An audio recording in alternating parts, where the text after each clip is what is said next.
उत्तराखंड के मुख्यमंत्री पुष्कर सिंह धामी ने खटीमा में लोहिया रोड स्थित शारदा नदी क्षेत्र का निरीक्षण किया। उन्होंने कहा कि भारत नेपाल सीमा से सटा ये क्षेत्र प्राकृतिक सौंदर्य और पर्यटन की अपार संभावनाओं से भरपूर है। मुख्यमंत्री ने बताया कि शारदा कॉरिडोर और शारदा रिवर फ्रंट परियोजनाओं पर कार्य चल रहा है, जिससे कि इस क्षेत्र को बड़े पर्यटन केंद्र के रूप में विकसित किया जाएगा। तो वहीं समान नागरिक संहिता यानी कि यूसीसी पर उन्होंने कहा कि उत्तराखंड से इसकी शुरुआत हुई है और भविष्य में देश के अन्य राज्य भी इससे लाभान्वित होंगे। उन्होंने कहा कि यूसीसी का उद्देश्य किसी को निशाना बनाने का नहीं है, बल्कि सभी नागरिकों के लिए समानता और न्याय सुनिश्चित करना है।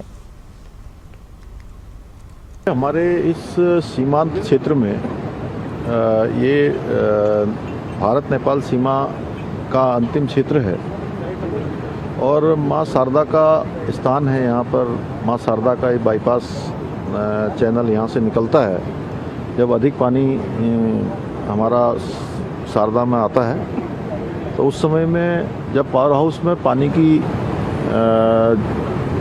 बहुलता हो जाती है, अधिकता हो जाती है, तो उस पानी को बाईपास किया जाता है यहाँ से और ये आगे चलकर शारदा सागर डैम की तरफ जाने वाला पानी इधर से चला जाता है, ये इधर वाया उस तरफ से चला जाता है। तो बीच में बड़ा फॉरेस्ट है, ये पूरा क्षेत्र वनों से आच्छादित है, शारदा नदी से आच्छादित है और बड़ा सुंदर इसका एक स्थान भी है। तो इस स्थान पर टूरिज्म की बहुत संभावनाएं हैं और काफ़ी लोग वैसे आते भी हैं, थोड़ा व्यवस्थित और हो उसके लिए हमारा जो शारदा कॉरिडोर का शारदा रिवर फ्रंट का काम चल रहा है। 200 वर्ग किलोमीटर का जो एरिया है उस एरिया के अंतर्गत भी इसको सम्मिलित किया जाएगा और साथ साथ में अन्य जो हमारे जिला हमारा विकास प्राधिकरण है, हमारा जिला योजना है, अन्य योजनाओं में भी इसको सम्मिलित करके इस एक टूरिज्म का अच्छा स्पॉट ये बने,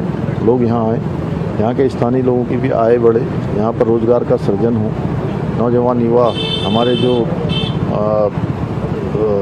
किसी गलत दिशा में जा रहे हों उनके लिए एक रोज़गार की अच्छी संभावनाएं यहाँ पर बनेंगी। तो उसी संभावनाओं को मैं देखने के लिए यहाँ पर आया हूँ। और देखिए, यूसीसी का कानून हम हमारे प्रधानमंत्री आदरणीय नरेंद्र मोदी जी के नेतृत्व में 2022 के आम चुनाव में उत्तराखंड की जनता के बीच में गए थे और हमने उत्तराखंड की जनता को अपना ये वचन दिया था कि नई सरकार गठित होते ही हम यूसीसी का कानून उत्तराखंड में लागू करेंगे।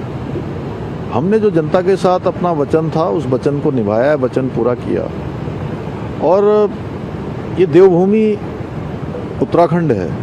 यहाँ हिमालय राज है, यहाँ पर्वत राज हैं, गंगा और यमुना जैसी सदा निरा नदियाँ हैं जो पूरे देश को जल और जीवन देती हैं। और मैंने जब इस विधेयक को प्रस्तुत किया था उस समय मैंने कहा था कि हमारे चारों धामों के आशीर्वाद से, आदि कैलाश के आशीर्वाद से, माँ पूर्णागिरी के आशीर्वाद से, गोलजू महाराज के आशीर्वाद से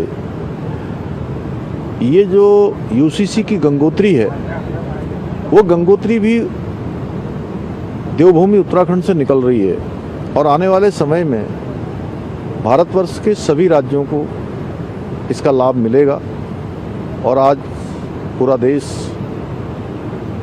इसकी तरफ आगे बढ़ गया है।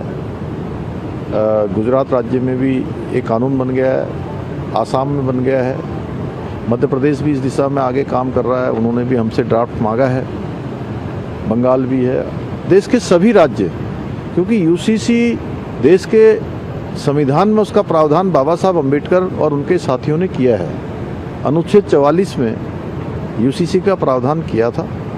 तुष्टीकरण की नीति के कारण से, वोट बैंक की राजनीति के कारण से महिलाओं के उत्पीड़न की खुली छूट किसी को नहीं दी जा सकती है। अब देश बहुत आगे निकल गया है। हमारा भारत आज दुनिया का सबसे मजबूत लोकतांत्रिक देश हमारे प्रधानमंत्री मोदी जी के नेतृत्व में बन गया है। आज पूरी दुनिया भारत को देख रही है।